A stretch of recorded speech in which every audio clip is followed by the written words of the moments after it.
Me 26 woman, name's Marissa, work at a mid-sized business consulting firm that sells productivity solutions. Translation? We sell meetings and PowerPoints and call it transformation. Job title is Employee Engagement Specialist Translation. Schedule workshops and write HR guidelines. Nobody ever opens. Rest of the job is converting people's emotions into polite corporate sentences.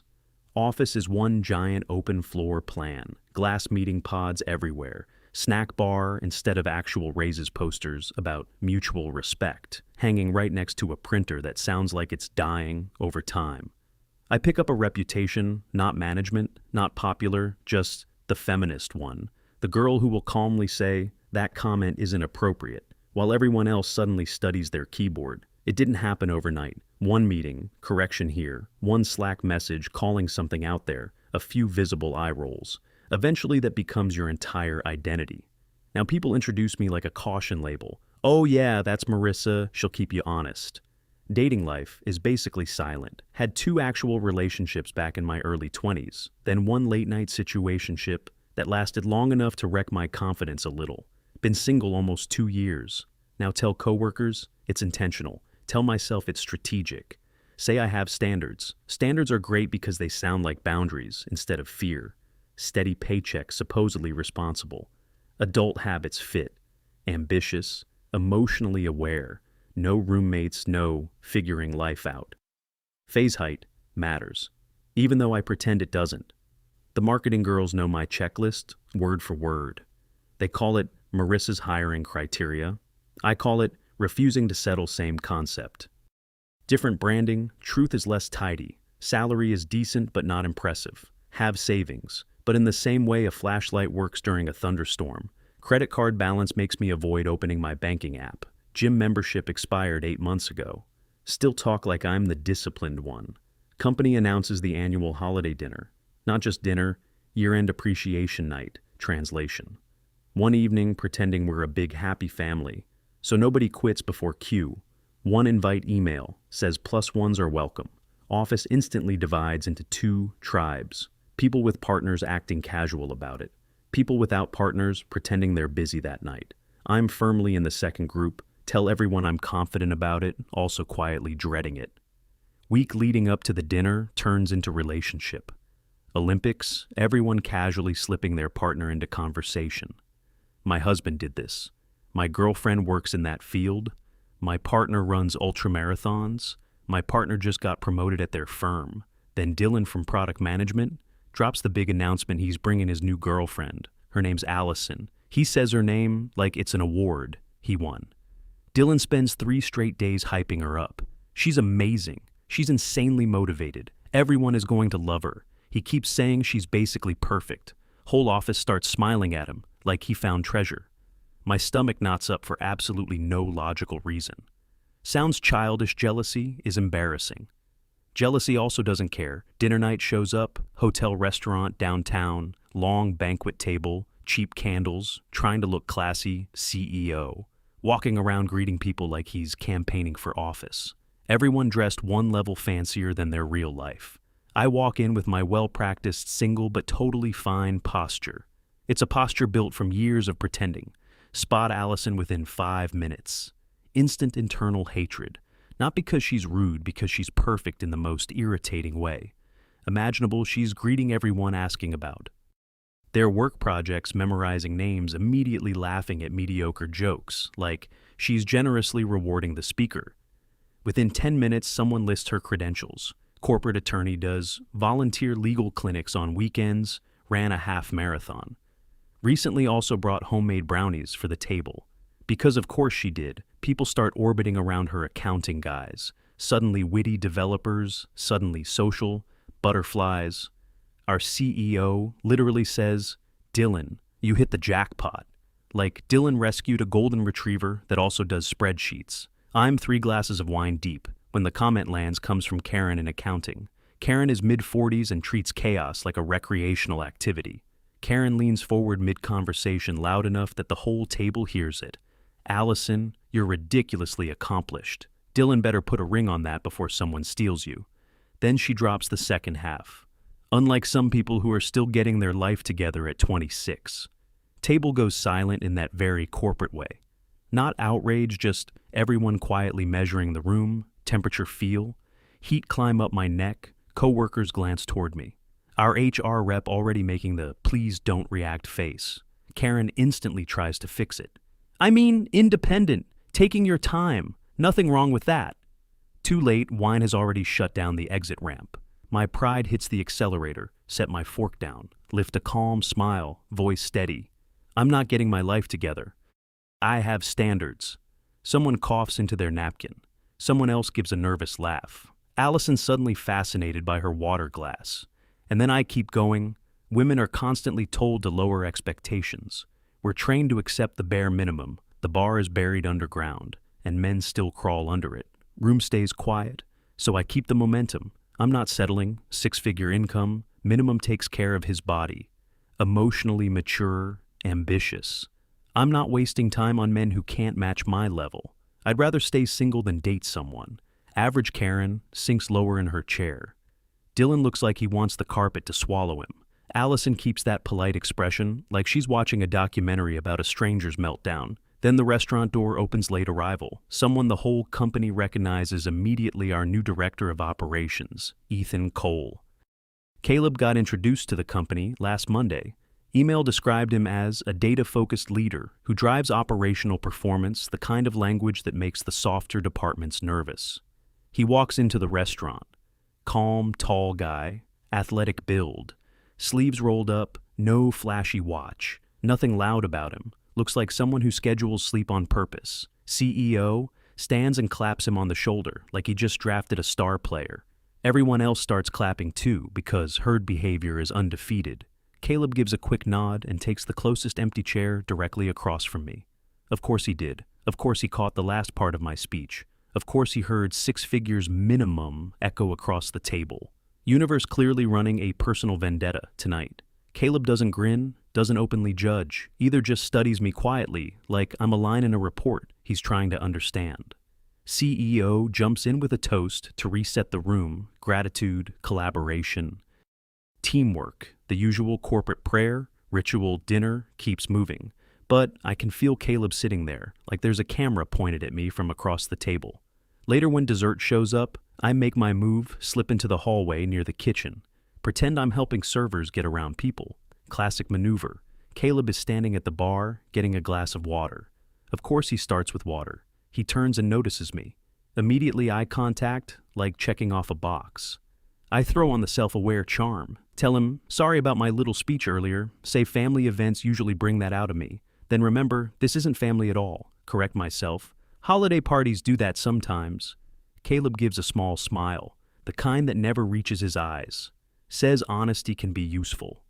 That word useful lands strangely clinical. Still somehow attractive, my brain clearly malfunctioning. We talk for about 10 minutes. He asks what exactly I do at the company. I say employee engagement, like it's strategic leadership.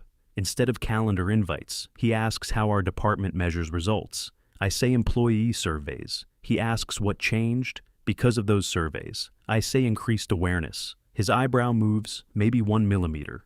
Caleb asks what I usually do on weekends. I say long walks. I say meal prepping. I say, sometimes the gym. The lies are aspirational, not malicious. Still technically lies. He nods. Like he's logging information, says he runs most mornings before work, says it clears his head, asks what I do, after stressful days to reset. I say yoga, I say reading, I say all the healthy sounding things, because I want him to imagine I'm disciplined. He just listens quietly. Night eventually wraps up, we all file out into the freezing parking lot. I leave feeling like I just gave a presentation that didn't land, but still convinced I made some kind of impression. Maybe even a good one 3 days later. A Teams message pops up. Caleb asking if I want to grab coffee sometime. I screenshot it, immediately send it to the girls' office chat. Not social media, just our internal gossip thread, where everyone shares evidence, they lose their minds instantly. Mr. Discipline wants your energy. Tall operations guy sliding into your calendar. You manifested this girl. We meet at a small cafe 2 blocks from the office. He's already there when I arrive, clean jacket. Simple look, No fuss, still gives off that same disciplined vibe. Conversation. Starts smooth enough, he asks about my role. I talk about the workshops I run. Skip mentioning that management rarely changes behavior afterward. He asks about long-term goals. I answer with fog, maybe becoming a manager, maybe running a program someday, maybe doing something that creates big impact.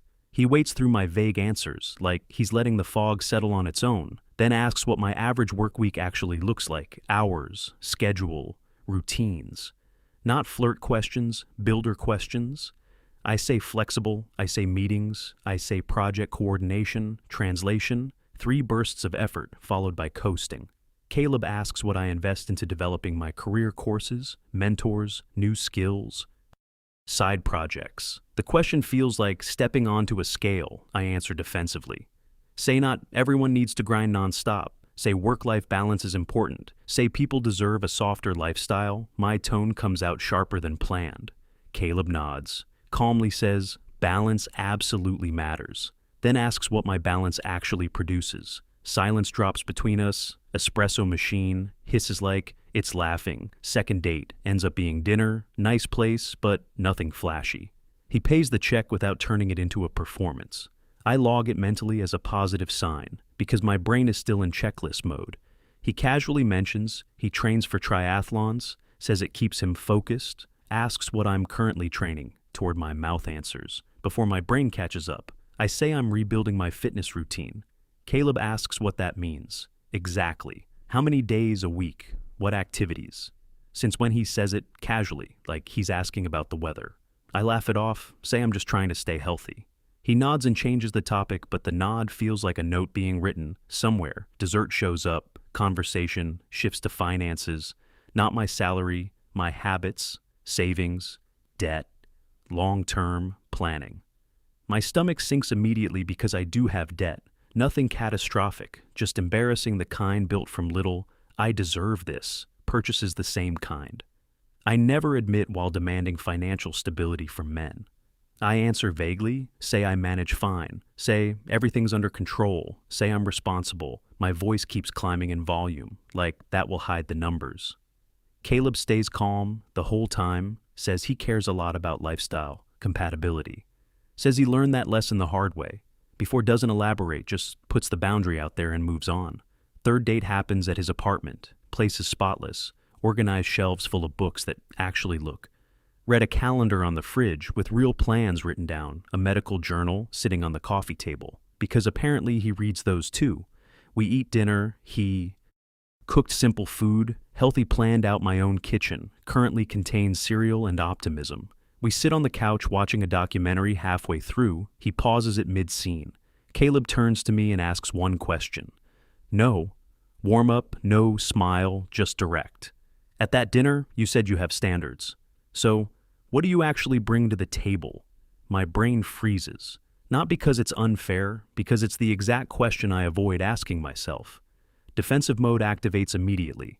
I say, I'm not a product, I'm not a transaction, I'm not here for an audition. Caleb stays calm, says he isn't trying to reduce me to numbers. Caleb says he's just trying to understand reciprocity. Says standards themselves aren't the problem. Says he only checks whether they go.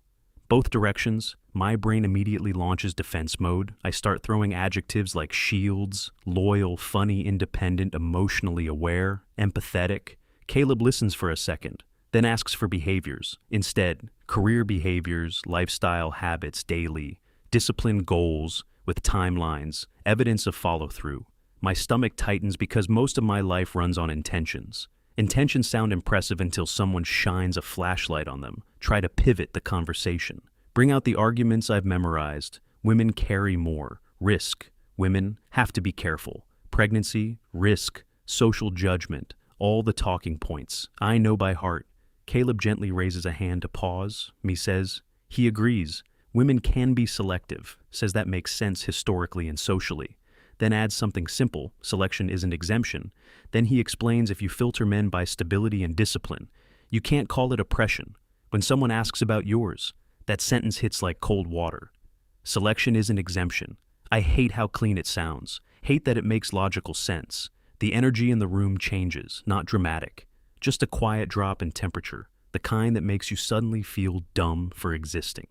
We wrap up the night. Politely, I leave his apartment with small talk and forced smiles. He says he'll text me. His voice sounds like a closing statement at the end of a meeting. 4 days pass. No text, no emoji.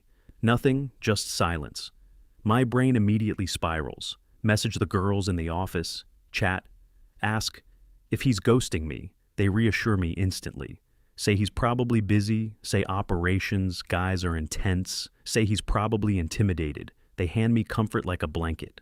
Next day, Dylan messages me, privately asks if I'm doing okay, says he heard some things. Turns out, Caleb had asked around the office, asked my manager about my work output, asked HR about the results of my programs, asked someone in accounting about my financial habits, asked if I actually go to the gym, like I claimed the office is basically a fishbowl, and I somehow forgot that anger detonates immediately.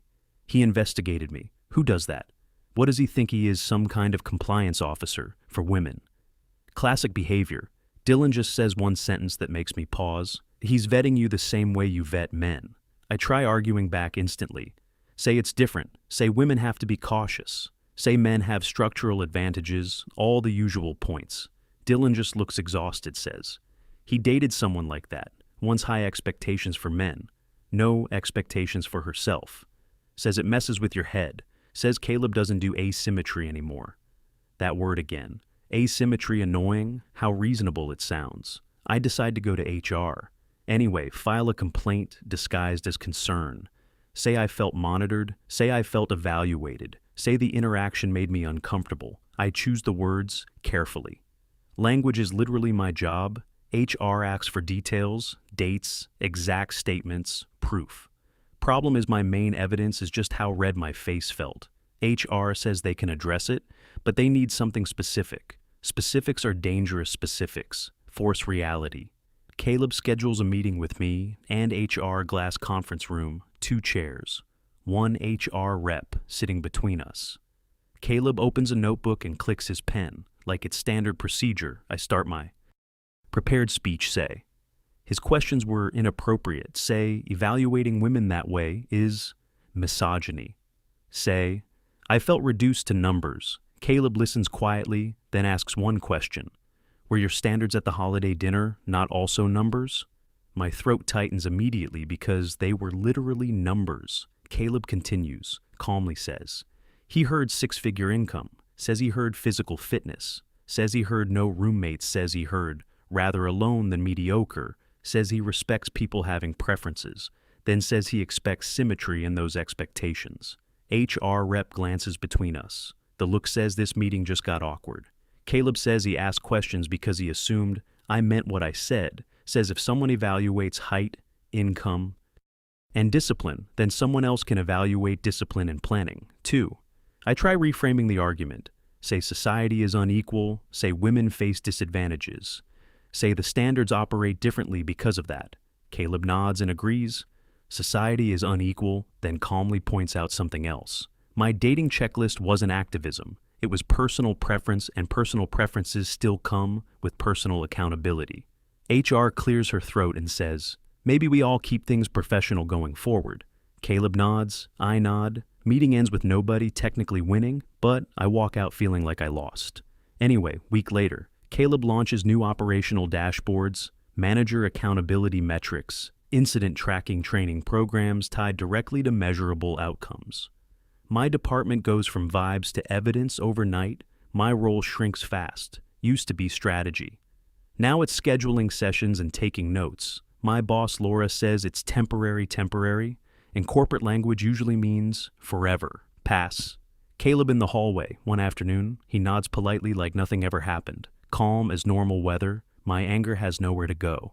Then comes the real gut punch. See Caleb in the break area, having lunch with Emily from analytics. Emily is quiet. Emily is actually fit in a real way. Forearms toned, hair tied back like she's always moving somewhere. She laughs at something. He says, not laughter, just relaxed. I start noticing Emily everywhere. After that, early mornings at the office, taking the stairs instead of the elevator, eating salads that look intentional instead of desperate. She's quietly building a life while I'm mostly narrating one. About a month later, we have another office happy hour. Someone casually mentions Caleb and Emily are dating someone else. Jokes they're a power couple. Another person says, "It makes perfect sense." My stomach turns. I go home that night and sit on my couch for hours. Try being brutally honest with myself for a moment. My days are late starts and big opinions. My nights are takeout food and promises to improve. Tomorrow my standards are loud. My habits are silent. Honesty hurts. So I do the safer thing. Instead, I turn the whole situation into ideology. Tell myself, Caleb is toxic. Tell myself, Emily is suffering from internalized patriarchy. Tell myself, disciplined people just have privilege. Tell myself, my discomfort proves oppression, not incompatibility. Next morning at work, I draft a memo, title it, Respect in the Workplace Initiative. Write a new guidelines section. Add a line about coworkers not questioning each other's personal worth. Add another about not evaluating colleagues like performance projects. Throw in language about avoiding auditing people's lives. Send it to my boss, Laura, with a cheerful message. Laura reads it, leans back in her chair, lets out a long sigh, says this is about Caleb. Isn't it? I say no. Immediately, say it's about workplace culture. Say it's about psychological safety. Laura says culture also includes accepting feedback. Says you can't spend your whole life avoiding mirrors. My chest tightens. Mirrors again. Always mirrors that weekend. I decide to prove I'm not just talk. Buy a 3-day gym pass because an actual membership feels terrifying. Walk into the gym like a tourist in someone else's country. Treadmills, packed walls covered in mirrors. Of course there are mirrors everywhere. Start jogging. 8 minutes later, I'm already exhausted. Call it a warm-up. So it doesn't count as quitting. Try the weights next. Grab a dumbbell that feels light for about 3 seconds, then suddenly doesn't. Arms start shaking. My brain immediately starts negotiating. This whole culture is ableist anyway. Fitness culture is fat-phobic. Capitalism, turning bodies into productivity machines. Anything to avoid the simple truth that this is just hard leave after 20 minutes. Tell myself, consistency matters more than intensity. Use that phrase the same way people say, let's circle back. Stop at a bakery on the walk home, buy 2 pastries because I showed up to the gym. Hate how automatic that logic feels. Sunday I finally opened my banking app like watching a horror movie, rent payment, streaming subscriptions, random delivery charges, same pattern, repeating in neat rows. For a moment I imagine Caleb looking at this statement, close the app out of pure spite. Spite is basically my emergency fund. Monday at the office I pretend everything is normal. Walk past Emily's desk, notice a small notebook open beside her keyboard, pages filled with check marks, meal prep, plan, running schedule, project deadlines. Nothing fancy, which somehow makes it worse. It's so simple it feels insulting. Hear myself telling Rachel from marketing that discipline is a privilege. Hear myself believe it, because believing it means I don't have to build it. Laura calls a department meeting. Later says Caleb wants to combine all our training programs into one structured system, says Emily will oversee the analytics, says I'll support, logistics support. Logistics is corporate language for sit down and stay quiet. I nod and say, absolutely, then spend almost an hour staring at my reflection in the bathroom mirror. My face looks too young to feel this bitter.